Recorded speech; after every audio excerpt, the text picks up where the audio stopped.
Bagaimana kalau perusahaan tidak membayar gaji karyawannya? Hutang.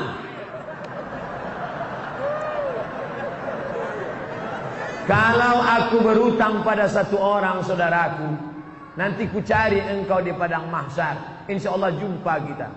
Tapi kalau yang aku berhutang kepada karyawan 1000 orang, wahai perusahaan-perusahaan, kau bayarlah sekarang, daripada kau cari mereka di akhirat nanti. Sedangkan di Sumatera aja payah mencarinya, apalagi di padang mahsyar. Hai pimpinan perusahaan-perusahaan, hai manajer-manajer, hai GM. Yang Ustaz tunjuk ini siapa? Kamera. Mana tahu kebetulan dia nonton streaming. Bayar hutang, bayar.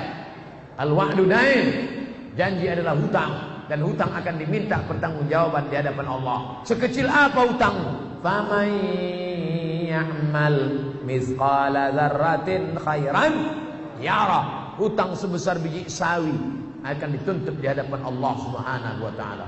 Bapak ibu calon jamaah haji, sebelum berangkat bayar hutang-hutang. Bapak nangis kenapa? Hutang saya banyak Pak Ustaz. Tapi bapak kaya, masa nggak sanggup bayar hutang? Bukan nggak sanggup bayar, orangnya nggak tahu di mana Pak Ustaz. Hutang apa? Dulu waktu sekolah makan bakwan 3 bayar 1.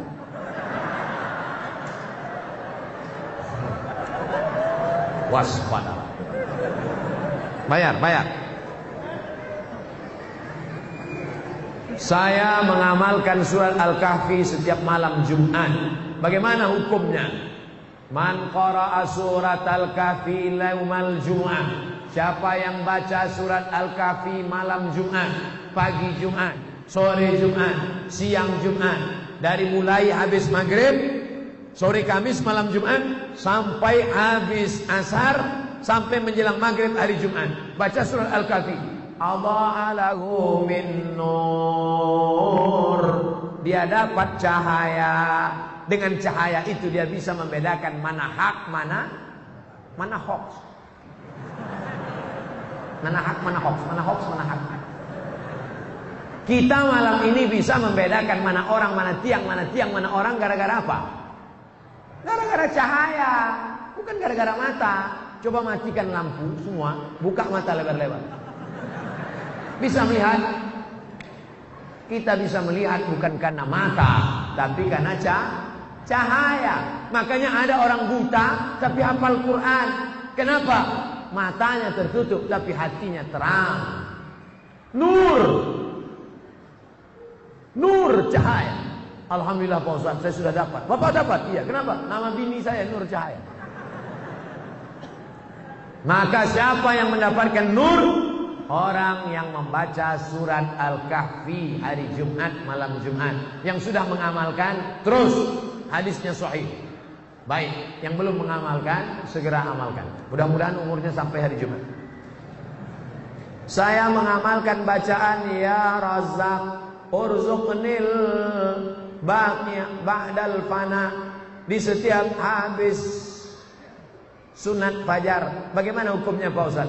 Ya Razzaq, wahai engkau yang memberikan rezeki, urzuqnil baqa ba'dal fana.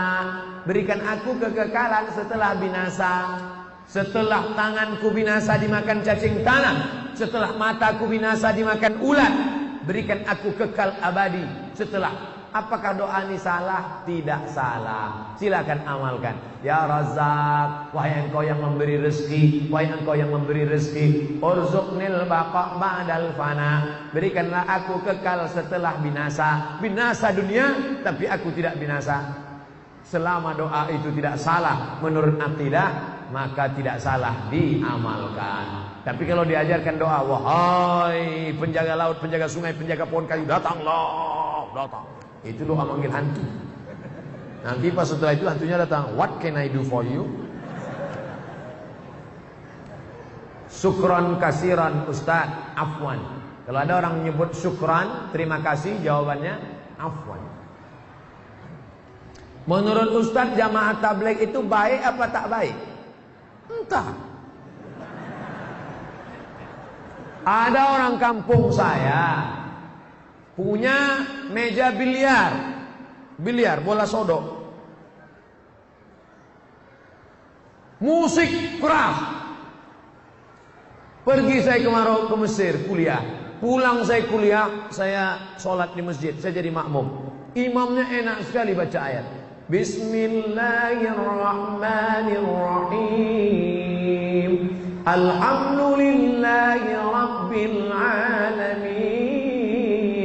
Siapa ini imam? Rupanya yang punya meja biliar pun. Selesai sholat saya tanya, abang yang punya meja biliar bertato rambut panjang dulu kan? Iya. Kok bisa abang sekarang? Ada jamaah tabligh datang ke meja biliar. Selama ini ustaz cuma di masjid saja. Ustaz tidak pernah mengajar kami sholat. Jamaah tabligh datang, kami marah-marah. Jamaah tabligh, pergi keluar, nanti ku pukul kepala. Besok dia datang lagi. Sampai akhirnya kami muak, akhirnya kami ikut dia ke masjid. Ustaz Somad berceramah di masjid. Ustaz Somad tidak pernah ceramah di meja biliar. Siapa yang membuat preman-preman tengik tobat? Siapa yang membuat orang-orang di parkir tobat? Nih jamaah tabligh. Kira-kira jamaah tabligh ini baik apa tak baik? Yang bilang bukan saya. Saya cuma nanya aja. Jadi kalau ada orang mengatakan jamaah tabligh tidak baik, kenapa jamaah tabligh tidak baik? Karena jamaah tabligh pakai sorban, Nabi Muhammad pakai sorban. Jamaah tabligh tidak baik. Kenapa? Karena jamaah baik pakai jenggot. Nabi Muhammad pakai jenggot. Jamaah tabligh tidak baik. Kenapa? Karena jamaah tabligh mengetuk pintu rumah ngajak sholat. Itu yang dilakukan Nabi Muhammad. Assalamualaikum, ayo sholat. Ustaz Somad kenapa enggak melakukan ini? Saya takut. Orang jamaah tabligh tak ada takutnya. Assalamualaikum, Pak Haji, ayo ke masjid Pak Haji. Jangan ajak-ajak saya. Kau belum lahir aku dah haji. Besok dia datang lagi. Assalamualaikum Pak Haji. Waalaikumsalam. Ayo ke masjid Pak Haji. Jangan ajak saya.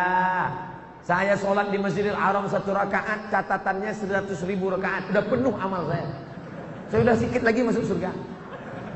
Jangan ajak saya.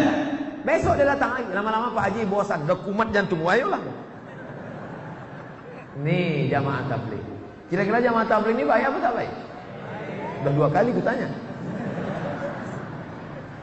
Saya punya keluarga. Ini panjang ini. Ini tak pertanyaan tak curhat. Saya punya keluarga. Oke, saya paham. Mempunyai sebidang tanah. Oke. 20 kali 15 meter. Ya.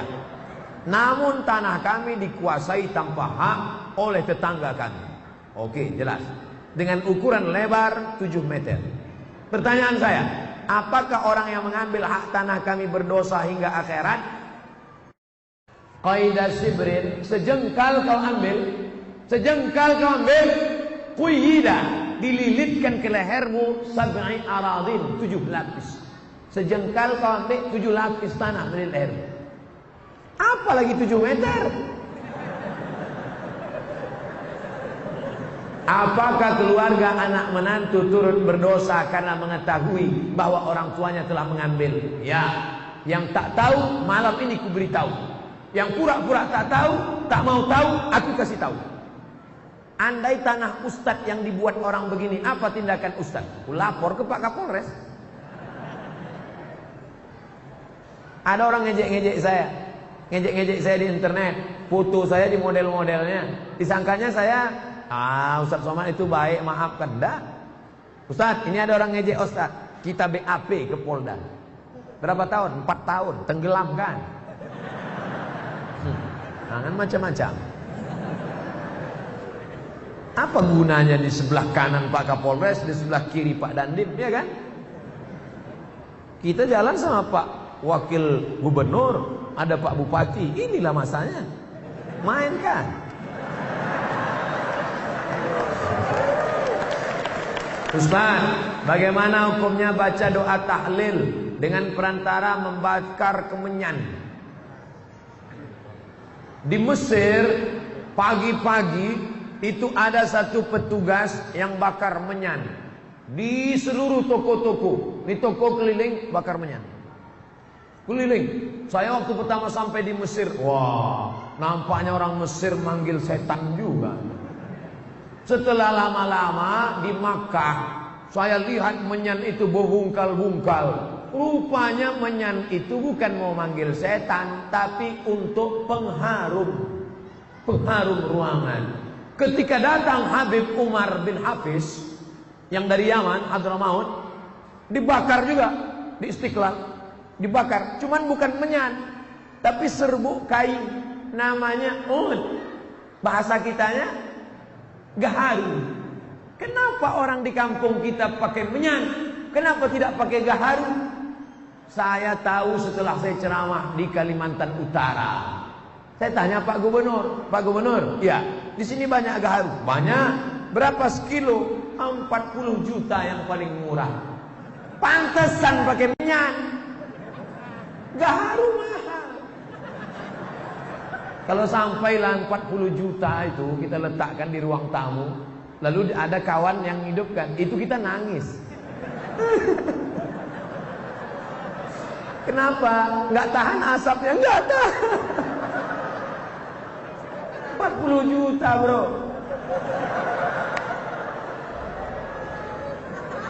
Jadi kalau di majelis Habib, majelis maulid, sebelum doa baca, itu untuk mengharum ruangan. Karena dengan harumnya ruangan, malaikat-malaikat suka.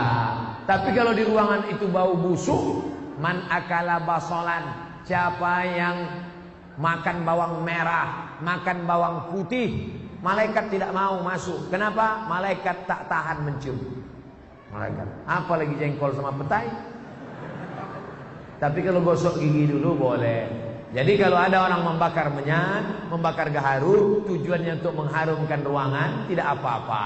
Tapi kalau dianggapnya asap inilah yang membawa ke alam, alam apa lah, nah, ini tak betul, berarti keyakinannya tidak benar. Jadi kalau ada nanti orang bakar, tanya dulu, ini bakar untuk apa? Untuk mengharum ruangan. Dengan harumnya ini, kan harum gak perlu lagi.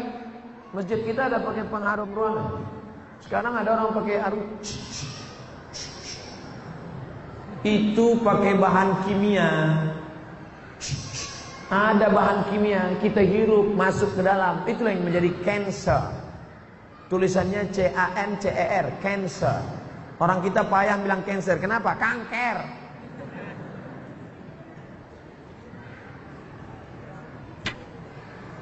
Bagaimana mengajar suami untuk selalu ke tempat majelis, sementara beliau seorang mu'allaq. Doa pun kami sebagai istri sudah mendoakan Pak Ustadz. Ini kekeliruan sebagian istri-istri.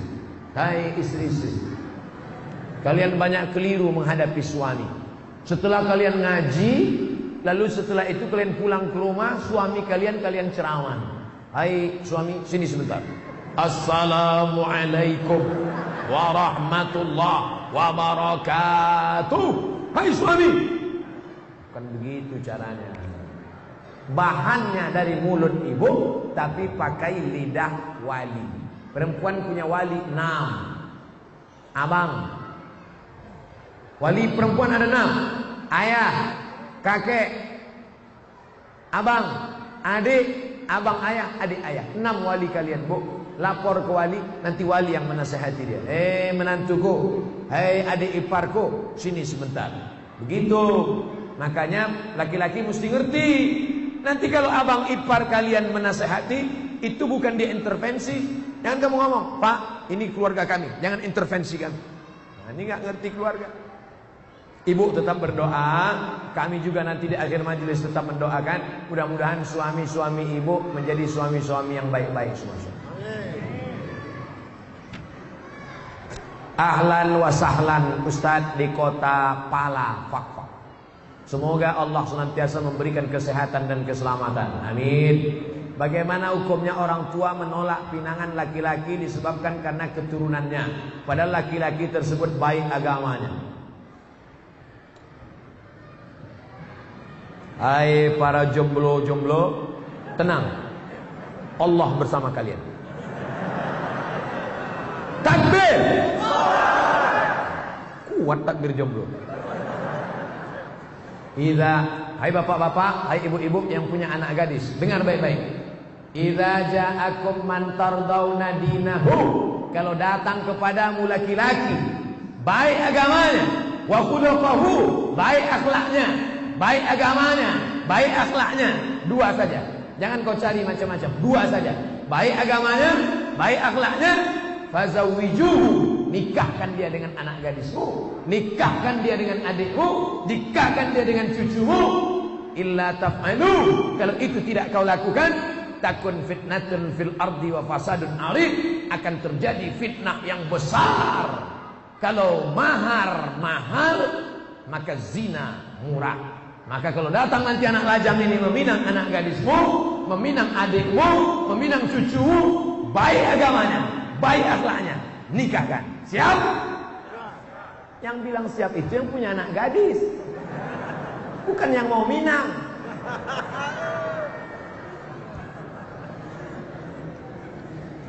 Bu, Pak, kalau kalian cari menantu kaya, nanti dia miskin, kalian jadi benci. Kalau kalian cari menantu ganteng, nanti ketika dia keriput, kalian benci. Carilah menantu yang taat kepada Allah, yang akidahnya baik. Jangan kau lihat warna kulitnya. Bilal bin Abi Rabah dipanggil oleh Nabi, "Ta'al Bilal, aku dengar suara sendalmu dalam surga." Kresek, kresek, kresek, kresek. Bilal itu berkulit hitam, hamba sahaya, orang Afrika Utara. Tapi didengar Nabi suara sendalnya dalam surga. Belum mati sendalnya udah masuk surga. Makanya kalau ada bapak ibu nanti kehilangan sendal, sabar, berarti udah masuk surga duluan. Jangan-jangan sendal saya pula hilang duluan. Jangan kau lihat lagi isu. Ini masih banyak orang tidak mau menerima hanya gara-gara suku la ilaha illallah. Saya sebagai orang Jawa enggak mau kalau anak gadis saya nikah sama orang Batak. Kenapa, Pak? Derajat terlalu jatuh. Masa dari emas jadi tulang? Ini orang. Kalau orang kerja di bank konvensional, gajinya riba atau tidak riba, Pak Ustaz?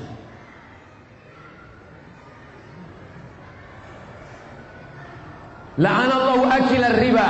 Allah melaknat orang yang makan riba. Wa mukilahu, orang yang mewakilkan, orang yang dibeli, orang yang diberi. Yang pertama yang makan, yang kedua yang diberi. Wa katibahu, pegawai pencatat administrasinya. Wa syahidaihi, yang menjadi saksinya. Kulluhum sawa, keempat-empatnya makan riba. Saudaraku yang di konvensional, pindah kalian ke BNI Syariah, Bank Syariah Mandiri, Bank Muamalat. Gak bisa Pak Ustaz, belum ada. Oke, mudarat boleh. Darurat tingkat tinggi. Ustaz, kalau saya keluar dari sini, istri saya sedang hamil tua, motor saya masih kredit rumah. Stop, jangan cerita, aku tak tahan mendengar. Oke, kerja aja situ sampai dapat kerja yang lain. Nanti kalau sudah dapat kerja lain, resign dari situ. Ustaz, bagaimana batas-batas wanita berhias keluar rumah, pakai make up? Banyak perempuan sekarang mukanya putih, tangannya hitam.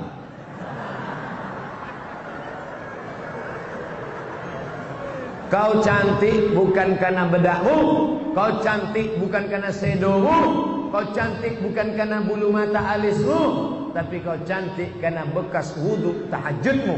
Kau cantik karena bekas cahaya baca Quranmu.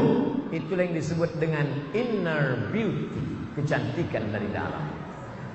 Ini perempuan banyak bersolek-solek. Sudah tahu AC mati panas dipakai bedak, luntur. Alis ini cukur. Cukur pakai whiteboard. Oh gitu panas meleleh. Panas ya, iya. Iya, orang senyum semua. Orang senyum, apa tak senyum, nengok tuyul. Pulang ke rumah mati lampu. Assalamualaikum. Assalamualaikum bang. Istri buka pintu. Allahu qayyum la ta'khudhuhu sinatun wa la nawm lahu ma fis samawati. Ini hantu mau enggak pergi. Ini istrimu bang. Jangan bersolek-solek jahiliyah.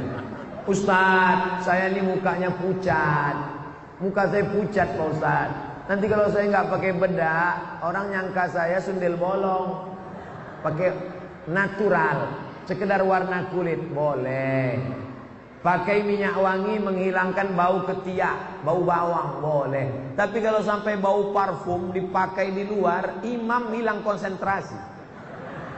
Wala na'budu ma'abattum wala antum 'abiduna. Wala na'budu ma'abattum. Sampai hilang lakum dinukum waliyani. Yang biasa, sekedar menghilangkan bau ketiak, boleh. Itu namanya natural. Bagaimana konsep pendidikan anak dalam Islam? Sejak dalam kandungan hingga jadi anak soleh, hafiz Quran 30 juz.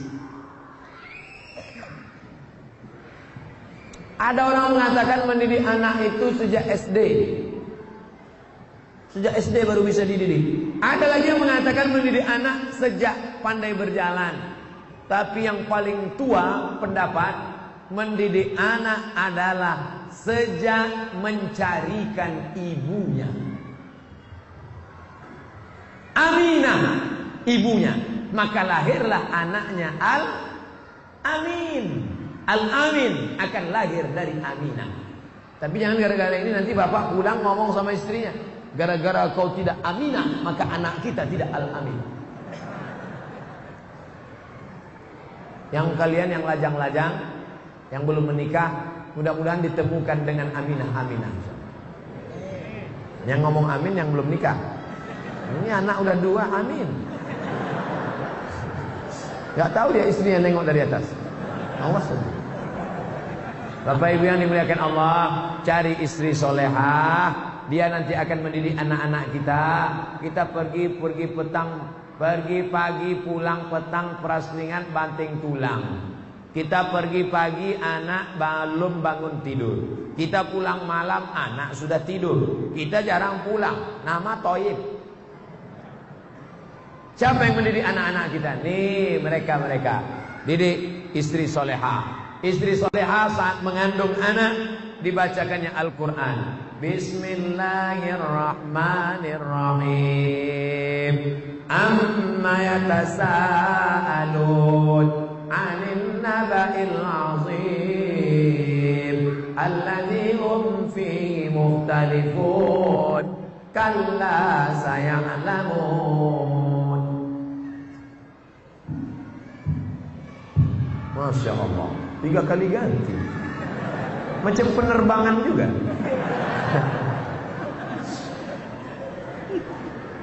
Istrinya soleha. Istri soleha tadi waktu hamil banyak-banyak baca ayat. Saya yakin dan percaya ini dulu pasti ibunya waktu dalam kandungan banyak-banyak solawat. Pasti anak-anak ini yang datang mendengar pengajian ini, pasti ibunya waktu hamil dulu baca ayat. Karena kalau dia tak baca ayat, pasti anaknya lompat-lompat. Karena emaknya nyanyi kucing garong kiong racun. Bapak Ibu yang dimuliakan Allah. Setelah itu anak tadi disusukan. Sekarang banyak anak-anak meluk kaleng. Susu sama kaleng. Susukan sama ibunya. Setelah itu kemudian dimasukkan sekolah agama. Bawa pengajian. Kemarin saya pergi ke hotel. Kebetulan di hotel itu tinggal anak MTQ dari Kabupaten Bengkalis, Riau. Umur 8 tahun. Hafal Quran 30 juz. 8 tahun. Cari di internet. Namanya An-Nisa Zahra dari Riau. Saya tanya kakeknya, "Kek, ini gimana dia bisa hafal Quran umur 8 tahun?" Sejak kecil di kamarnya non-stop 24 jam MP3 Al-Quran. Jadi Bapak Ibu nanti pulang dari sini, lagu-lagu dangdut, Cinta Satu Malam, Kabikaci Kabigam, Kuc-kuc Kotahe, campakkan ke laut. Jangan, rusak laut. Nanti dimakan ikan hiu pula. Bakar.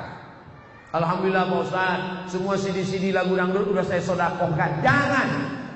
Mengalir dosanya. Balik dari sini, lagu-lagu dangdut, bakar. Robah dengan MP3 Al-Quran. Bagaimana jika niat pakai cadar tapi dilarang orang tua karena takut lulus kuliah tak dapat kerja? Yang nyuruh pakai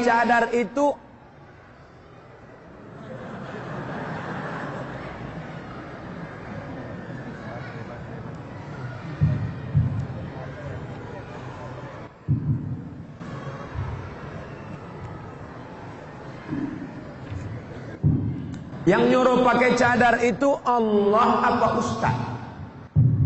Saya ulang sekali lagi. Yang nyuruh pakai cadar itu Allah apa ustaz?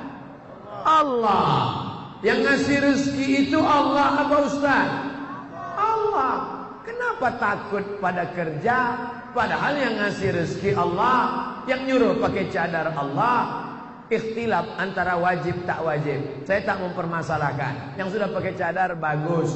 Itulah akidah. Mana akidah kita? Ibu-ibu jangan takut. Kau jangan pakai jilbab, nanti nggak laku. Kau jangan pakai cadar, nanti nggak kerja. Di mana letak iman kita? Di mana letak keyakinan kita?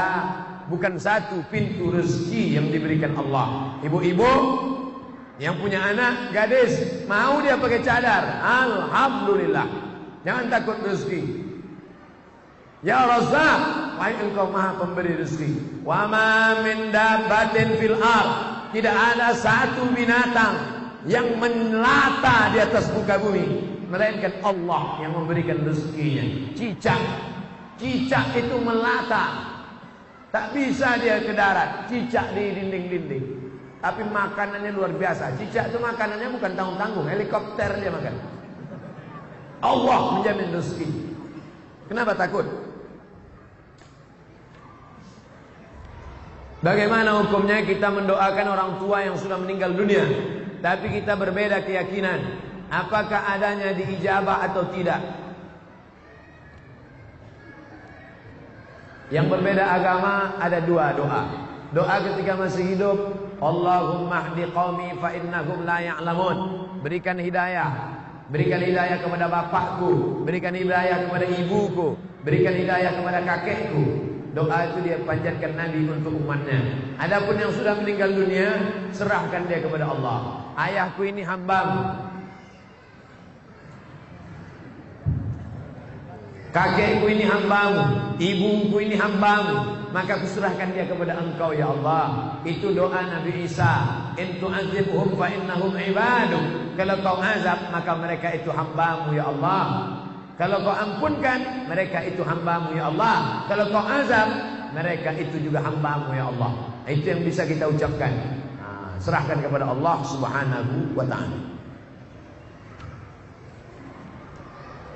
Kata yang sering belajar, kita yang sering belajar dari ceramah tausiah di YouTube disebut madrasah YouTubiah. Apakah sering menonton dan mendalami ceramah? Akhi, sanad kita mengikuti sanad, akhi, mengikuti sanad. Apakah kalau kita mengambil ilmu dari YouTube, dari Google, itu bisa dianggap punya ilmu yang benar? Ya. Yang paling tinggi kualitasnya namanya sama. Sama itu artinya mendengar langsung. Saya mendengar hadis ini dari Syekh Mahmud Abu Hashim. Syekh Mahmud Hashim mendengar hadis ini dari Sayyid Muhammad. Sayyid Muhammad mendengar hadis dari Sayyid Alawi. Sayyid Alawi mendengar hadis dari Sayyid Abbas Al-Hasani Al-Maliki. Sampai sanadnya kepada sahabat Nabi namanya Abdullah bin Amr bin As. Abdullah bin Amr bin As dari Nabi Muhammad sallallahu alaihi wasallam. Itu namanya sama, namanya sama. Bagaimana kalau kami dari buku Pak Ustaz? Buka buku, ambil hadis, namanya wijadah. Wijadah namanya. Tetap diakui, cuman kualitasnya bawah. Begitu juga dengan mendengar tidak langsung dari tape recorder, dari MP3, maka itu bisa juga. Yang penting ustadznya ada. Ada ustadznya di alam nyata. Bapak Ibu yang selama ini mendengar saya di YouTube, kira-kira Ustaz Somad itu ada tak di alam nyata? Inilah makanya malam ini dia datang mau nengok. Ada rupanya. Nah, jadi yang penting ustadznya ada. Bapak Ibu belajar dari Habib Rizik Syihab. Habib Rizik itu ada atau tak ada? Ada. Maka boleh belajar. Dari Ustadz Adi Hidayat. Ustadz Adi Hidayat ada. Yang tak boleh itu dari Ustadz Upin Ipin. Nah, itu tak ada. Selama orangnya ada, kajinya benar, akidahnya Ahlussunnah wal Jamaah, maka boleh, tak masalah. Ajaztum jami'a marwiyati wa muallafati wa muhadarati. Saya ijazahkan semua MP3, semua video YouTube, semua buku-buku, 37 masalah populer, 99 tanya jawab salat, 30 fatwa seputar Ramadan. Saya ijazahkan semua riwayat-riwayat ilmu yang saya sampaikan kepada ini, semua yang hadir di majelis Masjid Agung malam ini. Jawabnya qabiltu, aku terima. Saya pernah melihat orang mau dikubur, sebelum ditutup kuburannya diazankan. Allahu Akbar, Allahu Akbar. Jenazah mau masuk. Apa dalilnya? Qiyas. Quran, hadis, ijma', qiyas. Tak ada ayat Quran, hai orang beriman kalau mati azankanlah. Tak ada. Tak ada hadis Nabi, hai orang beriman kalau mati azankanlah. Tak ada. Tak ada ijma' ulama. Tapi qiyas ada. Mana qiyasnya? Lahirnya diazankan, maka matinya pun di sebahagian mazhab Syafi'i. Kalau ada yang buat jangan salahkan. Kalau tidak dibuat tidak apa-apa. Dia tidak macam solat. Kalau solat wajib, kalau tidak dibuat haram.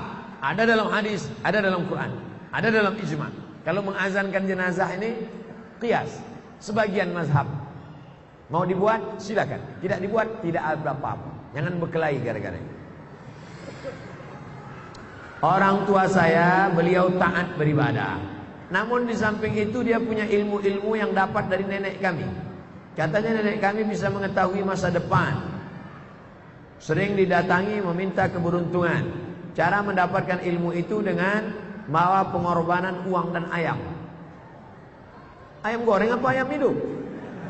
Dengan mengamalkan ilmu itu terbebas dari bahaya. Dan yang anehnya Ustaz, perantara berdoa yaitu makhluk yang disebut amin. Apakah ilmu? Ini ilmu nenek moyang zaman dulu biasanya berteman dengan jin. Dulu jin itu berteman dengan nenek kita. Setelah nenek kita meninggal, dia datang ke bapak kita. Setelah bapak kita meninggal, dia mau datang ke saya. Ketika kita sedang berzikir, tiba-tiba dia datang. Hai Abdul Somad, aku adalah kawan nenekmu dulu. Apakah boleh kita berteman? Tidak. Temanku sudah banyak di fak-fak. Jangan berteman dengan jin. Buka surat Al-Jin juz 29. Fariqum minal insi, ada sebagian manusia ya'uduna birijalin minal jinni, mereka minta kepada jin, fazaduhum rahaqa, maka rusak akidah mereka. Akidah, jangan berteman dengan jin. Putuskan hubungan dengan jin. Kertas terakhir. Bapak Ustadz yang kami hormati, sesuai sabda Rasulullah. Rasulullah bersabda, barang siapa sholat atas jenazah sampai 3 shaf, maka si mayit masuk surga. Imam Tirmizi. Yang dipertanyakan, jika seorang dalam hidupnya setiap hari kegiatan rutinnya mabuk, judi, mencuri, merampok, dan selalu buat onar sehari-hari, lalu kemudian dibuat 3 shaf, apakah dia masuk surga? Dia masuk surga. Hadis yang lain lebih ringan daripada ini. Man qala la ilaha illallah dakhalal jannah. Siapa yang mengucapkan la ilaha illallah Muhammad Rasulullah masuk surga. Cuman masuknya kapan? Dia berjudi, dia obok-obok dulu di neraka. Dia berzina, dia obok-obok dulu di neraka. Nanti ujung-ujungnya masuk surga. Hadis model seperti ini namanya hadis targhib wa tarhib, memberi motivasi supaya kita rajin melaksanakan sholat jenazah, supaya rajin la ilaha illallah. Kita mau bersihkan dari narkoba, bersihkan dari zalim, supaya kita masuk surga tapi tidak singgah di neraka. Allahumma ajirna minan nar, Allahumma ajirna minan nar, Allahumma ajirna minan nar, wa qina azaban nar. Amin ya rabbal alamin. Jam 21.59, jam 10.22 genap 2 jam kita bersama. Kurang 20 menit lagi. Berarti kita sudah bersama 2 jam kurang 20 menit. Sejam setengah lah itu Pak Ustaz, terserahlah. Yang penting kebersamaan kita malam ini mudah-mudahan bernilai amal soleh. Ala hazin niyah wa kulli niyatin salihah. Al-Fatihah. A'udzu billahi minasyaitonir rajim. Bismillahirrahmanirrahim. Alhamdulillahirabbil alamin. Arrahmanir rahim. Maliki yaumiddin. Iyyaka na'budu wa iyyaka nasta'in. Ihdinas shiratal mustaqim. Shiratal ladzina an'amta 'alaihim ghairil maghdubi 'alaihim waladdallin. Amin. Allahumma inna nas'aluka salamatan fid din. Selamatkan akidah kami dan anak keluarga kami ya Allah. Wa afiatan fil jasad. Sehatkan badan kami.